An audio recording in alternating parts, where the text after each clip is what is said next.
kemudian sebagai sudah kami gunakan dimulai dari silakan. Terima kasih Pak. Assalamualaikum warahmatullahi wabarakatuh. Alhamdulillahirabbil alamin wassalatu wassalamu ala asrofil anbiya'i wa mursalin wa ala alihi wa ashabihi ajmain. Rabbi shrah li sadri wa yassir li amri wahlul 'uqdatam min lisani yafqahu qawli. Amma ba'du.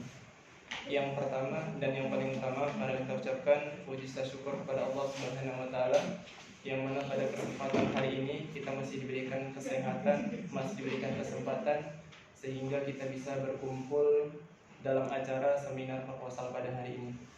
Selanjutnya, salawat dan salam mari kita hadiahkan dan kita junjungkan kepada baginda Rasulullah Sallallahu Alaihi Wasallam dengan mengucap Allahumma sholli ala sayyidina Muhammad wa ala sayyidina Muhammad, di mana beliau telah membawa umat manusia dari zaman jahiliyah menuju zaman Islamiyah. Yang terhormat pimpinan sidang Ibu Maria Batubara MSD yang saat ini diwakili oleh Bapak Yusrijal MSD. Selanjutnya yang saya hormati penguji yang hadir pada kesempatan hari ini, Bapak Dr. Nur Ahmadi Birahmani MSD dan Bapak Dr. Safarudin Siregar STAK SAS CAMAG dan Bapak Dr. Muhammad Yafis MAG yang pada hari ini belum hadir. Dan yang saya banggakan teman-teman dan rekan-rekan sekalian, mahasiswa magister ekonomi syariah yang telah meluangkan waktunya pada kesempatan hari ini. Izinkan saya ingin memaparkan proposal tesis saya yang berjudul Strategi Penghimpunan Dana Wakaf dengan Metode KISPM Quantitative Strategic Planning Matrix, Studi Kasus Dompet Duafa Waspada Medan. Nah, latar belakang yang saya ambil dari penelitian ini, yang pertama kurangnya sistem informasi perwakapan nasional bisa memberi informasi yang strategis dan dianggap cukup lengkap tentang bagaimana peluang dan mengembangkan aset wakafnya. Nah, yang kedua, regulasi agama, rendah angka melek agama, rendahnya kapasitas najir, dan belum maksimalnya pemanfaatan teknologi. Nah, yang ketiga, lembaga wakaf tidak dapat mengakses secara luas untuk mensosialisasikan kepada donatur dalam berwakaf. Yang keempat, rendahnya tingkat literasi masyarakat Indonesia tentang wakaf tunai dan wakaf secara tidak tunai, serta terbatasnya produk keuangan dalam mengembangkan nilai atau aset wakaf tunai. Yang kelima terakhir, Dompet Duafa Waspada sudah melakukan penghimpunan baik secara offline dan online, namun belum optimalnya dalam mengelola wakaf serta kurangnya maksimal dalam mensosialisasikan program wakaf. Nah, selanjutnya di sini data 7 besar jumlah dan luas wakaf di Indonesia. Nah, bisa kita lihat untuk provinsi Sumatera Utara di urutan ke-7 dengan jumlah 11.880 hektar. Dan kita lihat lagi juga Sumatera Utara di nomor 2 untuk ini jumlahnya yang nomor 2 Sumatera Utara itu di angka 7.903,39 hektar. Dan penelitian ini mencoba mengamati beberapa provinsi di Indonesia sebagai suatu perbandingan, khususnya Sumatera Utara di perwakapan nasional. Nah, selanjutnya bisa dilihat di 104,13 hektar di 5.026 lokasi belum memiliki sertifikat. Dengan demikian, Provinsi Sumatera Utara harus mampu mengelola wakaf dengan baik serta realisasi tetap terarah. Selanjutnya, penghimpunan dana wakaf di Dompet Duafa Waspada Medan tahun 2017 sampai 2018. 2021 ya, ini maaf nih ada kesalahan. Yang pertama itu di tahun 2017 donaturnya itu ada 16 dan donasi wakafnya ada 51.500.000 rupiah. Sedangkan tahun 2018 donaturnya berjumlah 64 orang. Donasi wakafnya 456.175.330 rupiah. Di tahun 2019 ada donaturnya ada 100 donatur. Donasi wakafnya terdapat 216.851.443 rupiah. Di tahun 2020 di sini donaturnya bertambah menjadi 114, tapi donasi wakafnya menurun menjadi 93.388.595 rupiah. Di tahun 2021 donaturnya bertambah menjadi 117, namun donasi wakafnya berkurang menjadi 44.477.15 rupiah. Ini menjadi salah satu penurunan, mungkin menjadi kemungkinan menjadi efek terbesar adalah pandemi. Nah, selanjutnya di sini saya mau data berdasarkan Badan Wakaf Indonesia atau BWI, wakaf terbentuk uang yang terkumpul antara tahun 2011 sampai 2018 sekitar 255 miliar dari potensi 180 triliun. Namun per 20 Desember 2020 total wakaf tunai mencapai 328 miliar. Selanjutnya Dompet Duafa telah melakukan fundraising wakaf berbasis online di mana menggunakan website, e-money, dan e-commerce. Melalui metode ini, wakif dapat mudah melakukan wakaf kapan saja dan di mana saja. Terbukti dengan meningkatnya penghimpunan dana wakaf yang masuk dengan metode fundraising wakaf sudah memenuhi unsur-unsur dalam penghimpunan dana. Selanjutnya, untuk mengetahui sejauh mana lembaga dalam menghimpun dana menyalurkannya harus mampu melihat indikator dan tata kelola maupun strategi yang dilakukan.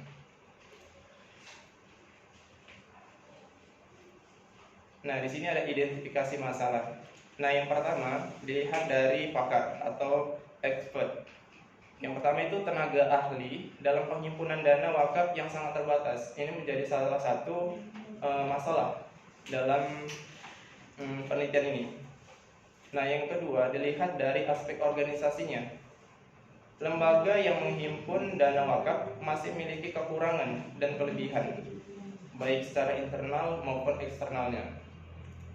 Selanjutnya dalam aspek SDM-nya, penanggung jawab dalam penghimpunan dana wakaf harus mampu memanajemen dengan baik dari segi penghimpunan dan penyalurannya, sehingga uang yang terkumpul atau donasi yang terkumpul wakaf tersebut bisa disalurkan dengan baik dan sesuai dengan arahnya.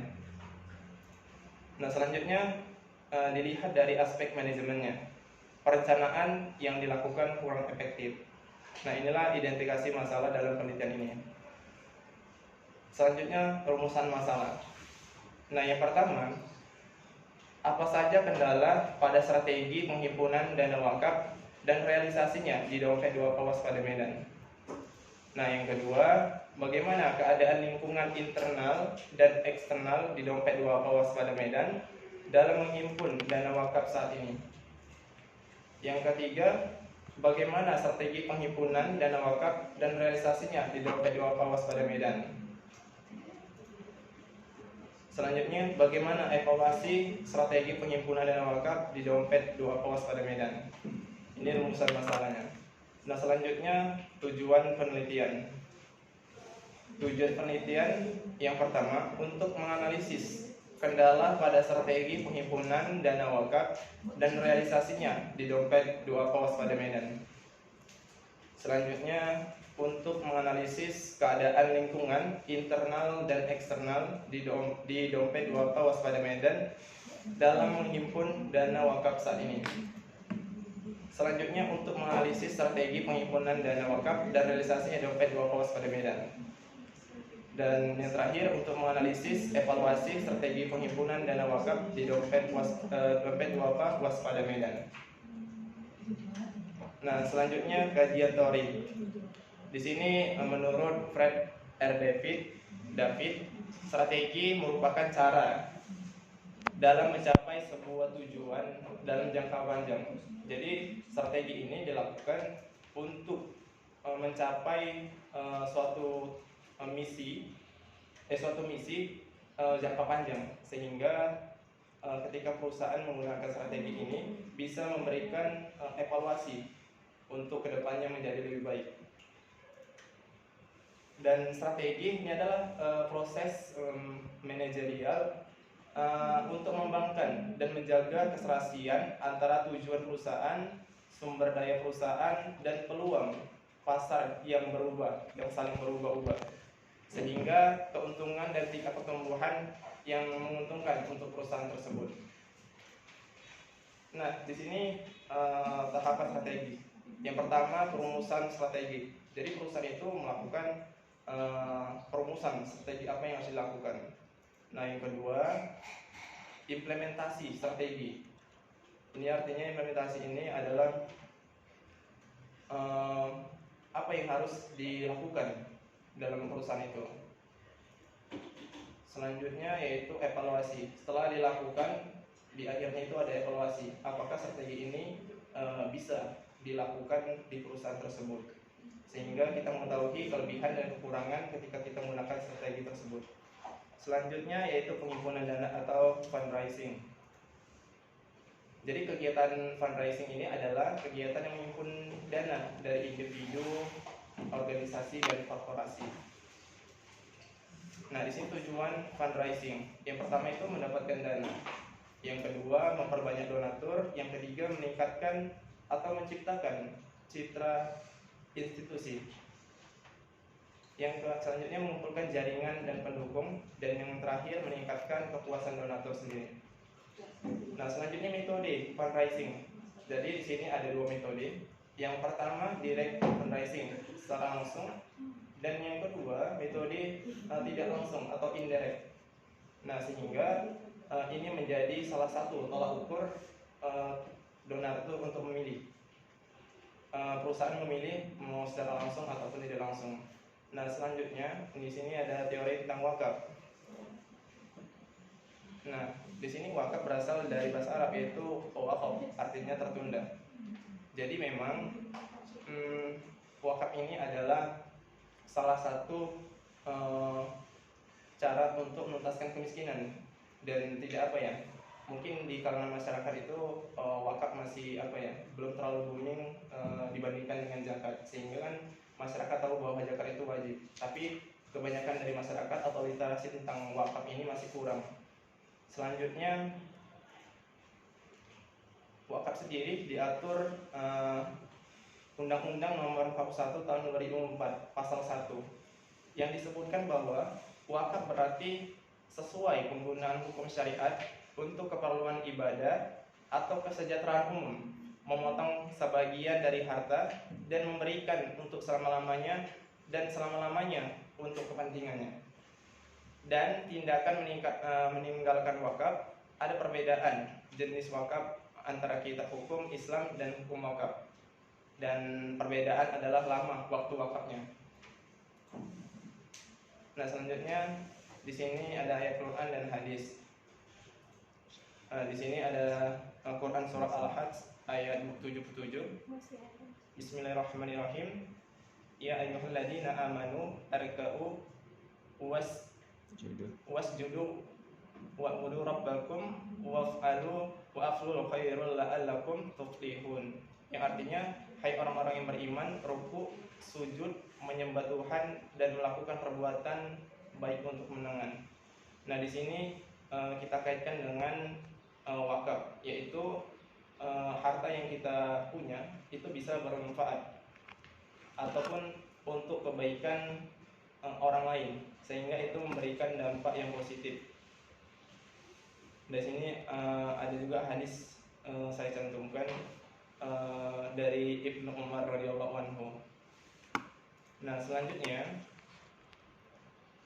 di sini ada penelitian terdahulu. Di sini di tesis saya ada 12 penelitian terdahulu yang saya cantumkan, baik itu tesis, jurnal, dan disertasi. Dan di sini juga saya mengambil 5. Yang pertama itu Ahmad Rafiqi tahun 2018 tesis.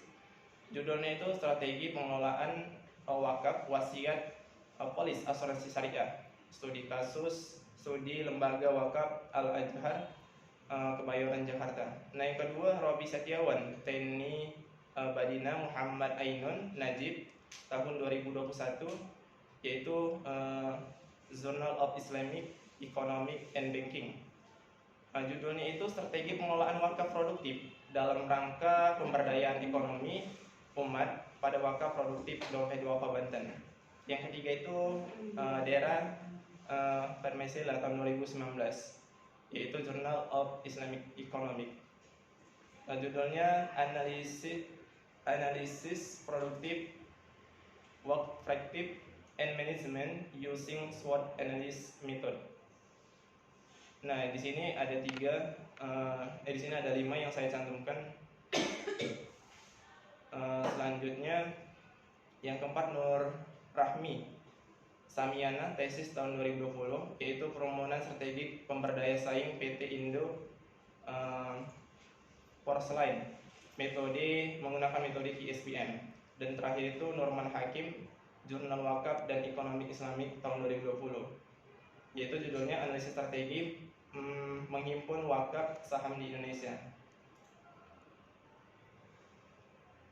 Nah, selanjutnya kerangka konseptual. Nah, di sini kerangka konseptualnya pertama dari Otoritas Wakaf ke BWI Sumut dan BWI Sumut ke Kemenak Sumut. Jadi Kemenak Sumut dibawahi Lembaga Wakaf Dompet Duafa Waspada. Terus itu ada menentukan faktor internal dan eksternal. Dan di bawah wakaf di situ ada wakif dan mauqif alaih. Di bawahnya selanjutnya di bawah Dompet Duafa Waspada ada penghimpunan dana wakaf, baik wakaf secara online maupun wakaf secara offline, serta implementasi dana wakaf. Selanjutnya lembaga wakaf memiliki strategi alternatif sehingga terbentuknya strategi prioritas. Dari strategi prioritas mengarah ke pakar. Jadi metode KSPM ini kita harus menggunakan pakar perwakafan yang mengetahui tentang wakaf, sehingga ini terbentuk kerangka konseptual dalam penelitian ini. Nah, selanjutnya metodologi penelitian. Metodologinya itu KSPM dengan pendekatan secara kualitatif deskriptif. Selanjutnya lokasi penelitian yaitu dilakukan di Dompet Duafa Waspada Medan. Waktu penelitian 1 Oktober 2001 sampai selesai. Nah, selanjutnya sumber data. Data primer sendiri didapatkan dengan observasi secara langsung di Dompet Duafa Waspada Medan. Selanjutnya data sekunder itu data pendukung yang didapatkan dari dokumen perusahaan dan pelaporan yang terkait dengan survei ini. Nah, selanjutnya tahapan pengumpulan data.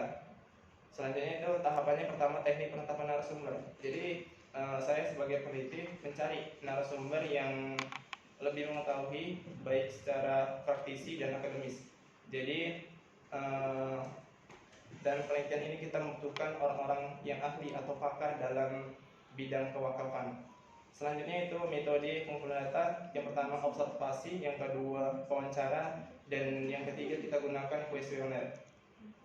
Nah, selanjutnya teknik analisis data. Jadi sini ada 3 analisis. Yang pertama analisis matriks strategik IA, yang kedua analisis SWOT, dan yang ketiga analisis metrik KSPM.